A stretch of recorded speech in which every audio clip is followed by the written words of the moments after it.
우리가 바벨론의 여러 강변 거기에 앉아서 시온을 기억하며 울었도다. 그 중에 버드나무에 우리가 우리의 수금을 걸었나니 이는 우리를 사로잡은 자가 거기서 우리에게 노래를 청하며 우리를 황폐하게 한 자가 기쁨을 청하고 자기들을 위하여 시온의 노래 중 하나를 노래하라 함이로다. 우리가 이방 땅에서 어찌 야훼의 노래를 부를까? 예루살렘아, 내가 너를 잊을진대 내 오른손이 그의 제주를 잊을지로다. 아멘. 오늘 이 밤에 저는 시편 137편에 있는 말씀을 가지고 하나님의 나라를 사수하라라는 제목으로 하나님 말씀을 나누고자 합니다. 한번 따라 하실까요? 하나님의 나라를 사수하라. 이 사수라는 말은 죽음을 무릅쓰고 지킨다라는 뜻이죠. 죽을 사자에 지킬 숫자를 써서 지킨다라는 말이에요. 우리가 살고 있는 이 세상은 지켜야 될 것들이 많이 있습니다. 그 중에서도 가장 우리가 그래도 소중하게 여기고 지켜야 될 것이 있다면 나라를 지켜야 되겠죠. 중요한 일이거든요. 국제표준화기구, 그러니까 국제적인 공업 규격을 이렇게 통일화시키기 위해서 만든 그 기구에 등록된 나라가 249개의 나라나 된다고 합니다. 맞는지는 모르겠지만 제가 검색해 보니까 그렇게 돼 있어요. 근데 249개나 되는 이 수많은 나라들이 있는데 각 나라마다 그냥 있는 것이 아니죠. 각 나라의 국익을 위하여서 영토를 지키고 국민을 지키고 또 국민의 그 주권을 보호하기 위해서 최선의 일을 하고 있습니다. 그런데 만일 혹시라도 누군가가 영토를 침범하거나 자국민에게 해를 가하거나 주권을 침해하는 일이 벌어졌을 경우에는 나라를 사수하기 위해서 어쩔 수 없이 때로는 전쟁을 치르기도 하는 것이지요. 전쟁이 날 경우에 그 나라 백성들은 죽음을 무릅쓰고 나라를 사수하기 위해서 힘을 쓸 것입니다. 그런데 모든 나라가 다 승리하는 것은 아니지요. 때로는 나라를 사수하지 못해서 고통을 당하는 일도 빈번하게 일어나는 게 사실입니다. 우리나라도 과거 힘이 약한 그때에 외세의 침략으로 고통을 받을 때가 있었지 않습니까? 조선 말기 1897년에 고종은 국호를 대한으로 바꾸고 대한제국은 황제의 나라다라고 선포했습니다. 그러나 당시 동아시아 국제정세는 보통 심상치 않았습니다. 1904년 2월에 러일 전쟁이 일어났고 한반도를 주변으로 러일 전쟁에서 승리한 그 일본이 우리 대한제국을 을사늑약을 강제하고 통치권을 빼앗고 외교권을 빼앗았지요. 대한제국은 1910년 8월 29일에 한일합병 선포로 인해서 완전히 국격을 상실하게 되었고 그때로부터 해방 이루기까지 35년간, 만 35년간 고통의 시기를 맞이하게 되었습니다. 국권을 상실했던 1910년이 경술년이기에 경술년의 치욕이라고 해서 경술국치라고 우리가 부르는 것 아닙니까? 나라를 사수하지 못했더니 엄청난 고통이 찾아온 것 아닙니까? 영토와 주권을 빼앗겼고 말도 빼앗겼고 글도 빼앗겼고 이름도 빼앗겼고 재산도 빼앗겼고 때로는 어떤 사람들은 사랑하는 가족까지 모두 빼앗기고 고통의 날을 살아야만 했습니다. 대한제국 과거 역사를 통해 우리가 알 수 있듯이 국가를 사수한 일은 굉장히 중요한 일입니다. 왜냐하면 국가를 사수하지 못하면 그 고통은 모든 백성들에게 흘러 들어가기 때문입니다. 그러므로 우리는 우리나라를 사랑하고 나라를 지키는 일에 최선을 다해야 될 줄로 믿습니다. 그런데 성경에 보니까 우리나라랑 비슷하게 이렇게 국가가 망해버리는 나라가 있었어요. 그게 바로 이스라엘이라는 나라입니다. 오늘 본문 말씀은 바벨론의 포로로 끌려가고 패망하여서 한탄하고 있는 이스라엘 백성들의 노래를 담고 있습니다. 오늘 저는 남유다 패망의 역사를 먼저 살펴보면서 우리가 어떤 삶을 살아야 될지 한번 생각해보는 시간을 갖고자 합니다. 먼저 첫 번째로 남유다가 패망했습니다. BC 586년에 남유다의 마지막 왕이었던 시드기야는 나라를 사수하지 못하고 바벨론 왕 느부갓네살에게 항복하고 말지요. 그래서 그 시드기야는 두 눈이 뽑히고 쇠사슬에 노사슬에 묶여서 바벨론으로 끌려갑니다. 열왕기하 25장 7절 말씀입니다. 그들이 시드기야의 아들들을 그의 눈앞에서 죽이고 시드기야의 두 눈을 빼고 노사슬로 그를 결박하여 바벨론으로 끌고 갔더라. 바벨론에 패망한 남유다는 성전과 왕궁과 백성들의 집, 고관을 막론하고 그 모든 집이 불탔고 예루살렘 성벽은 허물어졌다라고 기록하고 있습니다. 열왕기하 25장 8절에서 10절입니다. 바벨론 왕 느부갓네살의 19째 해 5월 7일에 바벨론 왕의 신복 시위대장 느부사라단이 예루살렘에 이르러 야훼의 성전과 왕궁을 불사르고 예루살렘의 모든 집을 귀인의 집까지 불살랐으며 시위대장에게 속한 갈대아 온 군대가 예루살렘 주위의 성벽을 헐었다라고 열왕기는 기록하고 있습니다. 비슷한 것이 반복되지 않습니까? 나라를 사수하지 못했더니 모든 것을 빼앗기게 된 것이지요. 백성들은 포로가 되어서 바벨론으로 끌려갔고 남유다 땅에 남아있는 사람이라 할지라도 힘없고 비천한 사람들이어서 강제 노역에 투입됐습니다. 하나님의 성전 안에 있는 기구들도 다 빼앗겼습니다. 70년 동안 바벨론의 치하에서 눈물을 머금는 고통의 시간을 지내게 되었습니다. 얼마나 힘들었을까요? 두 번째로 나라를 사수하지 못한 백성들의 고통을 오늘 본문은 우리에게 알려주고 있습니다. 1절 말씀을 같이 한번 읽겠습니다. 우리 바벨론의 여러 강변 거기에 앉아서 시온을 기억하며 울었더라 라고 말합니다. 여러분, 지금 이스라엘 백성들은 나라가 망하고 바벨론으로 끌려가서 어느 한 곳 강변에 앉아 있다라고 얘기하고 있습니다. 그 강변은 그발강입니다. 사진을 보시면 유프라테스 강으로부터 물을 끌어서 만든 운하입니다. 거기에서 건설 현장에 투입됐던 것이지요. 에스겔도 여기서 소명을 받았잖아요. 에스겔도 끌려가서 거기에서 강제 노역을 하다가 거기서 하나님의 음성을 듣고 소명을 받았던 사람 아닙니까? 에스겔 1장 3절은 이렇게 기록합니다. 갈대아 땅 그발 강가에서 야훼의 말씀이 부시 아들 제사장 나 에스렉에 특별히 임하고 야훼의 권능이 내 위에 있으니라 라고 기록합니다. 바벨론으로 끌려간 하나님의 백성들, 남유다 백성들이 그발 강가에서 강제 노역에 투입되고 있습니다. 또 이 강변에 앉아가지고 울고 있다라고 얘기하고 있습니다. 여기에서 울고 있다는 그냥 우는 것이 아니라 히브리어로 바카라는 단어를 썼더라고요. 찾아보니까 그냥 우는 게 아니라 통곡했다라는 뜻입니다. 방성대곡했다라는 뜻입니다. 나라를 잃고 포로로 끌려가서 바벨론 강가에서 강제 노역에 투입되고 그 상실한 마음을 주체하지 못해서 눈물로 통곡하고 있는 상황을 우리에게 보여주고 있습니다.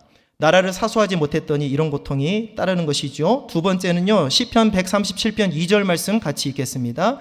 그중에 버드나무에 우리가 우리의 수금을 걸었나니. 버드나무에다가 지금 수금을 걸었다고 얘기하고 있어요. 이게 무슨 고통입니까? 라고 말할 수 있는데 수금은 하나님을 예배할 때 썼던 악기거든요. 근데 그 악기를 버드나무에 걸어놨다라고 얘기합니다. 여러분, 버드나무 아시죠? 버드나무는 제가 찾아보니까 가장 크게 자라면 약 20m까지 큰다고 해요. 그리고 그 줄기의 두께가 지름이 1m가량 된다고 합니다. 엄청나게 큰 나무인데 그 버드나무의 이파리들이 있지 않습니까? 여러분, 시골에 가면 버드나무의 이파리들이 예쁘게 풍성하게 달려 있잖아요. 바람이 불면 이 이파리들이 흔들립니다. 그래서 이파리들끼리 서로 부딪힙니다. 그러면은 우리가 듣기에는 참 괜찮은 소리인데 여기에서는 그 소리가 처량한 소리로 들렸던 것 같아요. 그 슬픔의 소리로 들렸던 것 같아요. 그래서 그 슬픔의 버드나무에 수금을 걸었다라고 했는데 이 걸었다는 그냥 옷걸이 걷는 듯이 걸은 것이 아니라 히브리어로 탈라라는 말을 썼더라고요. 교수형에 처했다라는 얘기입니다. 사형 선고인 거죠.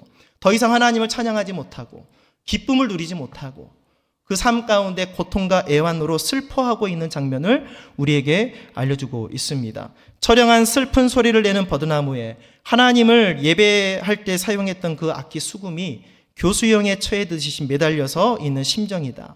바벨론 사람들은 또 그들을 조롱합니다. 그렇기에 오늘 이 본문 말씀에서 남유다 백성들이 슬픔으로 가득한 비통한 마음으로 노래를 하고 있는 것이죠. 오늘 이 남유다 백성의 그 패망의 역사를 통해서도 우리가 알 수 있듯이 국가가 어찌되었건 나라를 사수하지 못하게 되면 그 백성들은 고통을 받게 되어 있다라는 것입니다.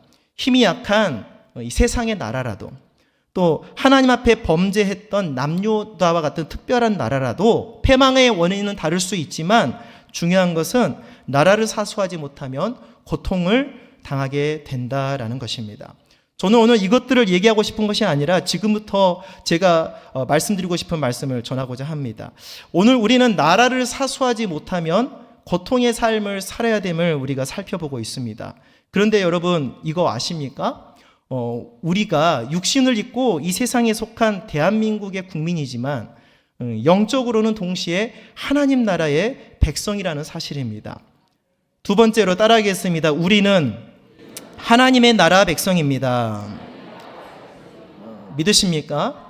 저와 여러분들은 하나님의 나라 백성이라는 거예요. 근데 우리가 어떻게 하나님 나라가 백성이 되었느냐? 원래 첫 번째, 우리는 본래 마귀에게 속한 죄인이었습니다. 에베소서 2장 2절 말씀에 그때 너희는 그 가운데에 행하여 이 세상 풍조를 따르고 공중의 권세 잡은 자를 따랐으니 곧 지금 불순종의 아들들 가운데서 역사하는 영이라 라고 말씀하고 있어요. 원래 우리는 하나님의 백성이 아니었습니다. 아담으로부터 범죄한 인간은 마귀에게 속한 사람들이었어요. 마귀의 나라의 사람들이었어요. 그런데 예수님께서 이 땅에 오셔서 우리를 하나님의 나라 백성으로 삼아주신 줄로 믿으시기 바랍니다. 두 번째로, 그래서 예수님께서 십자가에서 죽으심으로 마귀를 멸하심으로 우리를 하나님 나라의 백성이 되게 하신 줄로 믿습니다. 요한일서 3장 8절입니다. 죄를 짓는 자마다 마귀에게 속하나니 마귀는 처음부터 범죄함이라. 하나님의 아들이 나타나신 것은 마귀의 일을 멸하려 하심이라 라고 말씀하고 있어요. 분명한 것은 뭐냐면 마귀를 멸하고 저 여러분들을 주님의 백성으로 삼기 위해서 예수 그리스도를 보내셨다라는 거예요. 근데 어떻게 보내셨습니까? 히브리서 2장 14절과 15절 말씀 다 같이 읽겠습니다. 자녀들은 혈과 육에 속하였음에 그도 또한 같은 모양으로 혈과 육을 함께 지니심은 죽음을 통하여 죽음의 세력을 잡은 자 곧 마귀를 멸하시며 또 죽기를 무서워함으로 한평생 매여 종노릇하는 모든 자를 놓아주려 하심이다 라고 하나님께서 말씀하고 계십니다. 하나님의 아들 예수 그리스도가 이 땅에 혈과 육을 지닌 우리와 똑같은 모양으로 오셔서 우리의 모든 죄와 허물을 담당하시고 십자가에서 죽으심으로 죽음의 권세를 잡은 자, 죽음의 세력을 잡은 자 마귀를 멸하시고 저 여러분들을 종노릇하는 데서 자유하게 하셨다라는 거예요. 그래서 하나님의 백성으로 살아가게 하신 줄로 믿습니다. 그래서 세 번째, 이제는 우리가 하나님의 백성이 된 것이지요. 디도서 2장 14절 함께 읽습니다. 그가 우리를 대신하여 자신을 주심은 모든 불법에서 우리를 속량하시고 우리를 깨끗하게 하사 선한 일을 열심히 하는 자기 백성이 되게 하려 하심이라. 아멘. 우리는 예수 그리스도의 보혈로 죄 씻음 받고 구속받아서 하나님의 백성이 된 줄로 믿습니다. 사도 베드로도 베드로전서 2장 10절 말씀에 너희가 전에는 백성이 아니더니 이제는 하나님의 백성이요 전에는 국류를 얻지 못하였더니 이제는 국류를 얻은 자다라고 선포하고 있습니다. 골로새서 1장 3절에서도 사도 바울은 이런 고백을 합니다. 그가 우리를 흑암의 권세에서 건져내사 그의 사랑의 아들의 나라로 우리를 옮기셨다라는 거예요. 여러분, 그렇기 때문에 우리는 하나님 나라의 백성인 줄로 믿습니다. 예수 그리스도를 믿고 주님을 내 안에 모셔드리고 사는 사람은 모두 다 하나님 나라의 백성이에요. 그렇다면 우리가 마귀로부터 해방되어서 하나님 나라의 백성이 되었으니 우리는 어떤 일을 해야 됩니까? 세 번째 따라합니다. 우리는 하나님의 나라를 사수해야 합니다. 믿습니까? 하나님의 나라를 사수해야 돼요. 그 백성이 사수하는 거지 누가 사수를 할 겁니까? 대한지국의 백성들 사수하지 못했습니다. 남유다의 백성들 사수하지 못했습니다. 그러나 저 여러분들은 하나님의 백성이 되었으니 주님의 나라를 지키는 하나님의 자녀가 되어야 될 줄로 믿습니다. 그런데 문제가 있어요. 문제가 뭐냐? 나라를 지키는 게 만만치 않다라는 것입니다. 더군다나 하나님의 나라를 지키는 것이 만만하지가 않습니다. 우리는 기로에 서 있습니다. 어떤 기로냐? 빼앗길 것인가? 사수할 것인가? 라는 기로에 서 있습니다. 여러분, 마가복음에 보시면 예수님을 마귀가 시험합니다. 마가복음 1장 12절에서 13절, 성령이 곧 예수를 광야로 몰아내신지라 광야에서 40일을 계시면서 사탄에게 시험을 받으시며 들짐승과 함께 계시니 천사들이 수종했다라고 기록하고 있거든요. 하나님 나라의 주인 되신 예수님까지 무너뜨리려고 했던 그 마귀가 하나님의 백성의 자녀들을 넘어뜨리려고 호시탐탐 노리고 있기 때문에 우리는 빼앗길 것인가 아니면 사수할 것인가의 기로에 항상 놓여있는 삶을 살아가고 있습니다. 그렇기 때문에 우리는 하나님 나라를 무너뜨리려는 그 마귀의 계략을 우리는 알아야 돼요.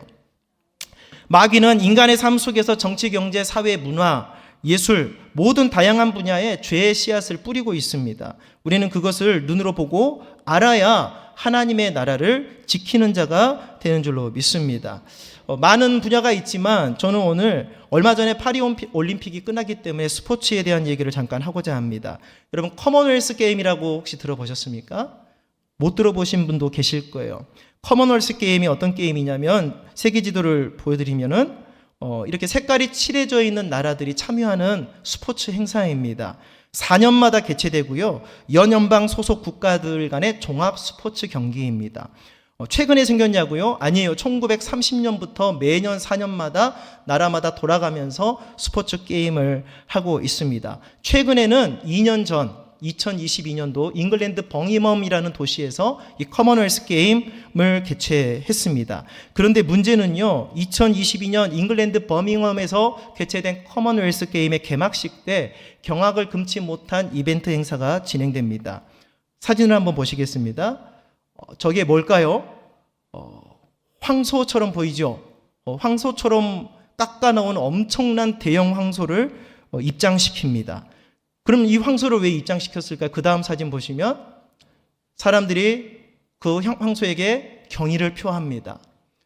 여러분 이게 2000년 전 일이 아니라 2년 전 잉글랜드 벙이머멍에서 벌어지고 있는 커먼웰스 게임 개막식 장면입니다. 여러분 신의 산 밑에서 금송아지를 섬겼던 때와 무엇이 다릅니까? 가나안 땅에 들어간 이스라엘 백성들이 바알을 섬기는 것과 무엇이 다릅니까? 생각보다 여러분 마귀의 계략은 우리 가까이에 있습니다. 파리 올림픽을 얘기를 안 할 수가 없습니다. 여러분 파리 올림픽을 보시면 개막식 때 여러 가지 연출들을 했죠. 물론 전세적으로 논란도 많이 일어났던 개막식입니다. 그런데 거기에 보면 도서관 장면이 나오거든요. 혹시 보신 분 계십니까? 도서관 장면에 어떤 사람이 책을 들고 나와요. 그래서 그 책 제목이 비춰지게끔 여러 번 장면이 바뀌어져서 나옵니다. 총 9권의 책이 나오는데 그 9권의 책들 한글로 써져 있을까요? 전부 다 본토 언어로 되어 있었겠죠. 그래서 우리는 모릅니다. 그런데 그것을 번역하면 책 제목들이 이렇습니다. 말 없는 로맨스, 섹스와 거짓말, 육체의 악마, 위험한 관계. 사람의 입에 담기는 좀 거북한 책 제목들이죠. 그것들을 계속해서 비춰줍니다.